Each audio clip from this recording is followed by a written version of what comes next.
പലസ്തീനെ രാഷ്ട്രമായി പ്രഖ്യാപിക്കാനുള്ള ഭാവിയിലെ ഏതൊരു നീക്കത്തെയും പ്രതിസന്ധിയിലാക്കുന്നതാണ് ഇന്നലെ ഇസ്രായേൽ പ്രധാനമന്ത്രി ബെഞ്ചമിൻ നെതന്യാഹു നടത്തിയ പ്രസ്താവന. പലസ്തീൻ എന്ന രാജ്യം ഇനിയില്ലെന്നും അധിനിവേശ വെസ്റ്റ് ബാങ്ക് ഇനി മുതൽ തങ്ങളുടേത് മാത്രമാണ് എന്നും നെതന്യാഹു പ്രഖ്യാപിച്ചിരിക്കുകയാണ്. പലസ്തീനെ സ്വതന്ത്രമാക്കാനുള്ള എല്ലാ ശ്രമങ്ങൾക്കും തുരങ്കം വെക്കുന്നതാണ് നെതന്യാഹുവിന്റെ പ്രസ്താവന. ഇതുവഴി വിവാദമായ E1 കുടിയേറ്റ പദ്ധതിക്ക് അംഗീകാരവും നൽകിയിരിക്കുകയാണ് ഇസ്രായേലി തലവൻ. വെസ്റ്റ് ബാങ്കിനെ രണ്ടായി വിഭജിക്കുന്നതാണ് E1 കുടിയേറ്റ പദ്ധതി. ഇതുമായി മുന്നോട്ടു പോകുന്നതിനുള്ള സമ്മത കരാറാണ് ഇന്നലെ നെതന്യാഹു ഒപ്പുവെച്ചത്. മാലെ അഡുമിമിയയിലെത്തിയ ഇസ്രായേൽ പ്രധാനമന്ത്രി അധിനിവേശ വെസ്റ്റ് ബാങ്ക് പ്രദേശം സന്ദർശിക്കുകയും ചെയ്തിട്ടുണ്ട്. ഇതിന് പിന്നാലെയാണ് വിവാദ പരാമർശം ഉണ്ടായിരിക്കുന്നത്.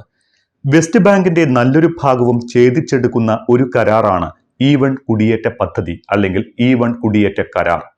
ഇതുവഴി കിഴക്കൻ ജെറുസലേമിലെ കുടിയേറ്റക്കാരെ വെസ്റ്റ് ബാങ്കിൽ എത്തിച്ച് അവിടെ സ്വന്തം സാമ്രാജ്യം ഒരുക്കുകയാണ് നെതന്യാഹുവിന്റെ പ്ലാൻ. ഇതുവഴി കിഴക്കൻ ജെറുസലേമിനെ തങ്ങളുടെ തലസ്ഥാനമാക്കാനുള്ള പലസ്തീനിലെ ഒരു വിഭാഗത്തിന്റെ മോഹത്തിന് കൂടിയാണ് ഇസ്രായേൽ തടയിടുന്നത്. ഇസ്രായേലി കുടിയേറ്റക്കാർക്കായി 3500ഓളം പുതിയ വീടുകൾ നിർമ്മിക്കുന്ന പദ്ധതിയാണ് E1 കുടിയേറ്റം.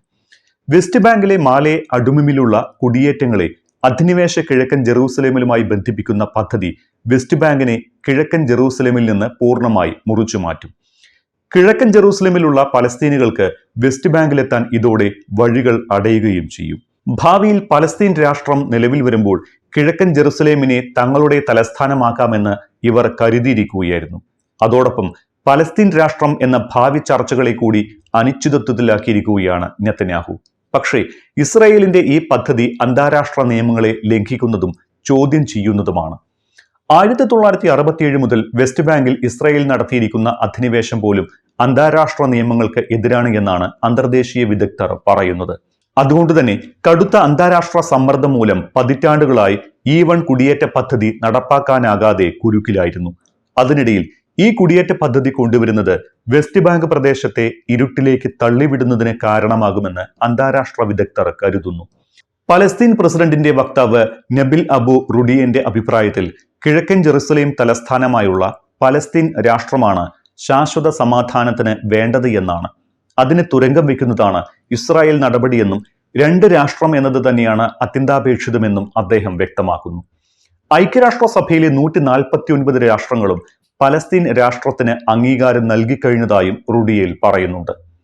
ഇവിടെയാണ് പതിറ്റാണ്ടുകളായി ഇസ്രായേൽ നടത്തുന്ന പലസ്തീനിലെ അധിനിവേശങ്ങളെയും ഒപ്പം അന്നു മുതൽ നടന്നുവരുന്ന സമാധാന ശ്രമങ്ങളെയും ഇപ്പോഴത്തെ കുടിയേറ്റ പദ്ധതിയെയും പ്രത്യേകമായി വീക്ഷിക്കേണ്ടത്. അങ്ങനെ വീക്ഷിക്കുമ്പോൾ നെതന്യാഹു ഇക്കാര്യത്തിൽ പതിറ്റാണ്ടുകളായി തുടർന്നു വരുന്ന മധ്യസ്ഥ ശ്രമങ്ങൾക്ക് പാലം വലിച്ചത് എങ്ങനെയെന്നും മനസ്സിലാകും. 1990 മുതൽ പലസ്തീൻ ഇസ്രായേൽ സംഘർഷം പലപ്പോഴായി നടന്നു വരുന്നുണ്ട്. 1967 മുതൽ വെസ്റ്റ് ബാങ്കിൽ ഇസ്രായേൽ അധിനിവേശം സ്ഥാപിക്കുന്നുണ്ട് എന്ന് നമ്മൾ നേരത്തെ പറഞ്ഞു.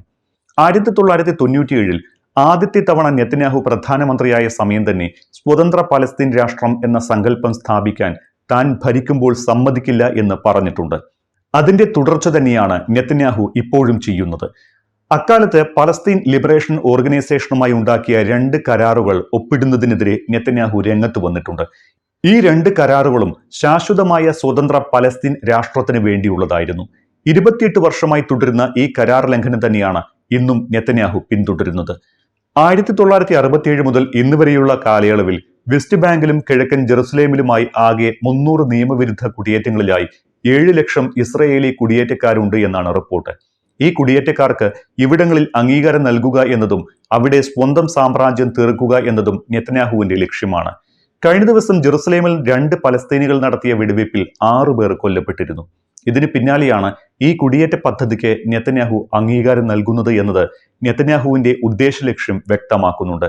പലസ്തീൻ രാഷ്ട്രം എന്ന ആശയത്തിന് തുരങ്കം വെച്ച് ആദ്യം വെസ്റ്റ് ബാങ്കിലും പിന്നെ ക്രമമായി പലസ്തീൻ മുഴുവനായും സ്വന്തം അധിനിവേശത്തിലാക്കുക എന്നതാണ് നെതന്യാഹുവിന്റെ പദ്ധതി. ഇതിന് ലോകരാഷ്ട്രങ്ങളിൽ നിന്നുണ്ടാകുന്ന എതിർപ്പ് കൂടി ഏത് തരത്തിലായിരിക്കുമെന്ന് കണ്ടറിയണം. പ്രത്യേകിച്ച് ഐക്യരാഷ്ട്രസഭ പൊതുസഭ നടന്നുകൊണ്ടിരിക്കുന്ന ഈ വേളയിൽ.